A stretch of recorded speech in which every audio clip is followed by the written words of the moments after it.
যখনই এক ধাপ এগিয়ে যেতে চাই, ঠিক তখনই বাধা চলে আসে।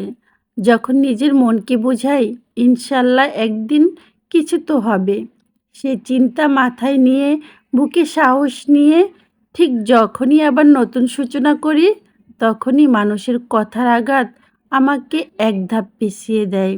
প্রতিটি সফল পুরুষের জীবনে কোনো না কোনো মেয়েদের অবদান থাকে, হয় তার মা, না হয় স্ত্রী। তেমনি প্রতিটি সফল মেয়ে মানুষের পিছেও একজন পুরুষের হাত থাকে, হয় তার বাবা, না হয় তার স্বামী। আমার মন ভাঙার মতো অনেক মানুষ আছে, কিন্তু আমাকে অনুপ্রেরণা দিয়ে সাপোর্ট করার মতো মানুষ আমার জীবনে নাই। শুধুমাত্র তারা মনই ভাঙবে। যাই হোক, খাবার যখন আমরা তৈরি করি, পরিবেশন করার আগ পর্যন্ত সেই খাবারটাকে স্বাদযুক্ত করা, রান্নাবান্না করে সবার সামনে পরিবেশন করা, এর আগে পিছে যে কত ইতিহাস থাকে, কত পরিশ্রম থাকে, সেটা না কখনো কেউ দেখে না। সবাই শুধু ভাবে রান্নাই তো করি, আর কি করি। শুক্রবার মেয়েদের জীবনে অনেক ব্যস্ততা থাকে, তেমনি আমার জীবনেও অনেক ব্যস্ততা। অন্য দিনের তুলনায় আমার জীবনে শুক্রবার একটু বেশি ব্যস্ততা থাকে, আর এই সময়টা মোবাইলটা হাতে নেওয়ার সময়ও আমি পাই না।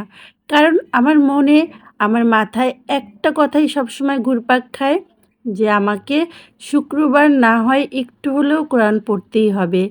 যাই হোক, আমি রান্নাবান্না শেষ করে, তারপর যখন গোসল শেষ করে নামাজ শেষ করলাম, এরপর অনেকটা সময় কোরআন পড়লাম।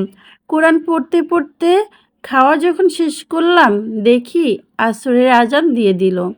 যাই হোক, ভরা পেটে নামাজটা শেষ করে নিলাম। নামাজ শেষ করে উঠে কিছুটা সময় রেস্ট নিতেই আবার হচ্ছে মাগরিবের আজান।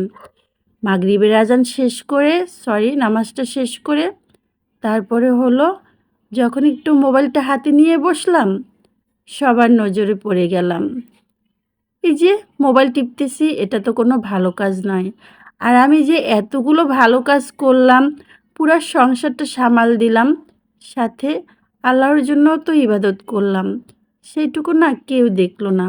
সবাই আমার খারাপটাই দেখলো। আমার হাতে যে মোবাইল, আমি যে ভালো কাজটুকু করলাম, পুরা সংসারটা সামাল দিলাম, সেটা কারো নজরেই আসলো না। আমাদের প্রতিটা মেয়েদের জীবনে এই একটাই দুঃখ, সবাই খারাপটা ঠিকই নজরে আনে, ভালোটা কখনোই আনে না। যাই হোক, আজকে শুক্রবারের রান্নাটা ছিল মুরগির মাংস আলু দিয়ে রান্না, সাথে চিংড়ি দিয়ে করলা ভাজি, আর কালকের ডাল ভুনা, এটা দিয়ে খেয়ে নিয়েছিলাম আলহামদুলিল্লাহ। ভিডিওটা কেমন হলো সবাই কিন্তু কমেন্ট করে